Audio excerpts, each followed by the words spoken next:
Welcome back, everyone. Well, I'm going to do my best to get through this interview without joking around too much. This guy, Gary Ferris, here is a friend of mine, and we just have a lot in common. I don't know what it is. Well, it's Jerry. Jerry. Oh, that's right.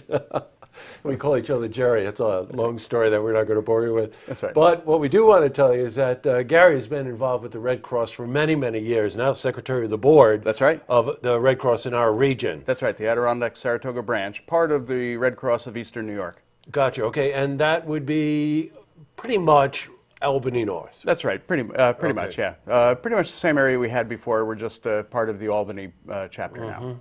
You know, Gary and I met each other, I don't know, it's a while ago now. But of course, Gary's very involved with the Red Cross and volunteers this time and whatever. So, you know, he's involved and knows about a lot of the things that happen in this area. As a major fundraiser every year, the Fire and Ice. Oh, yeah, it's Gala. fun. Yeah.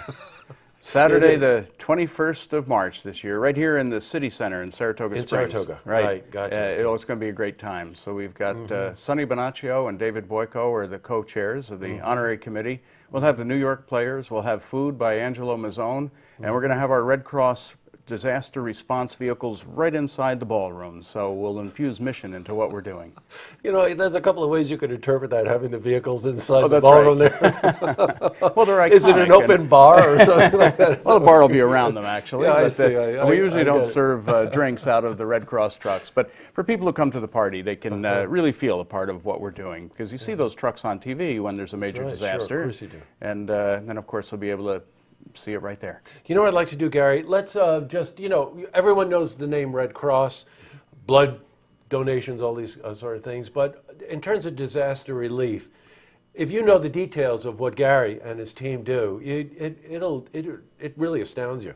Hey, let's talk a bit about that, disaster relief. What does the Red Cross do? Well, most of the disasters that we do are residential fires. And nationwide, we'll do 70,000 a year.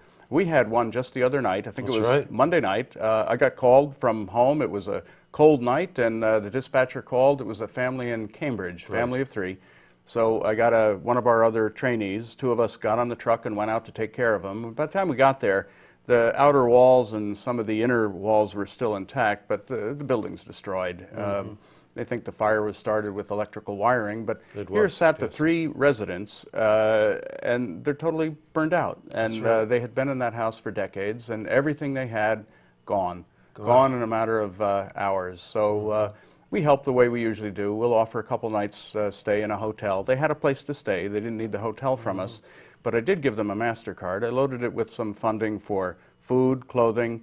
We will replace prescription medications, eyeglasses, that kind of thing. So it's not enough to replace everything somebody loses, but enough to at least take them to start their recovery. Well, you know what? I think if you just spend a few minutes just thinking about this, you feel helpless and you feel hopeless. Hopeless is right. Right? I mean, my God, all of a sudden your world, with no warning, is turned completely upside down and gone. Yeah, and I felt really bad for that family. The matriarch, Julia was her name, a sweet woman.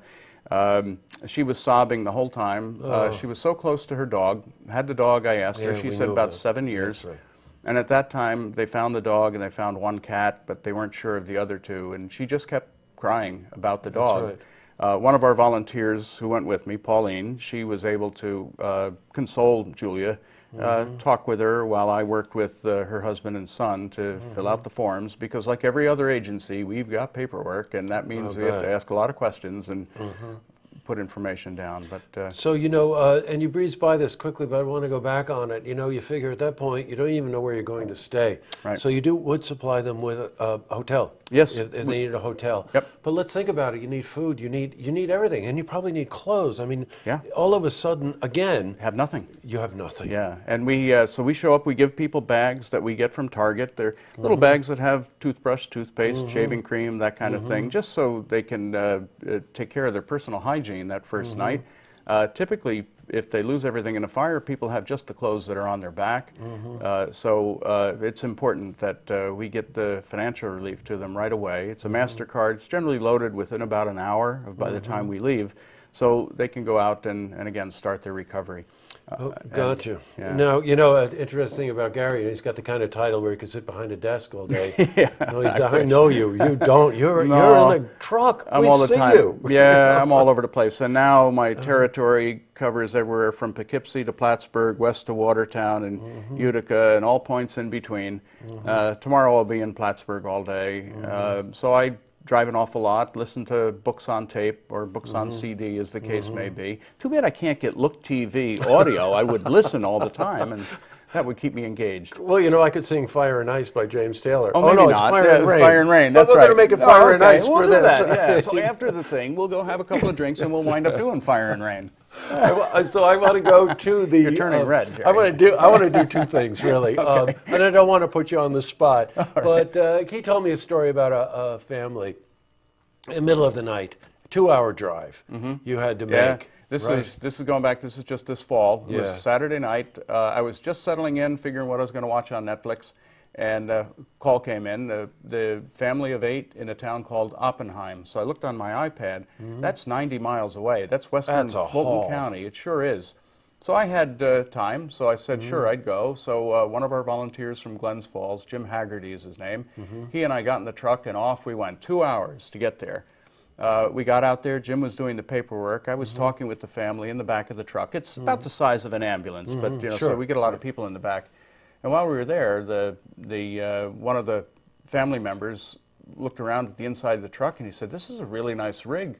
How come I've never seen this in town?" I said, "Well, they dispatched this out of Glens Falls." And he said, "Well, why would people come all the way from Glens Falls to help a family like us?" And I said, "Well, you called and you needed us, and That's we're right. here." But what a sweet family that was. Ruth was the matriarch of that family. She lived above a garage. The fire started in the garage, burned everything down to the ground. She told me, had a sparkle in her eyes, said that she lost her collection of angel figurines in the fire, all of them.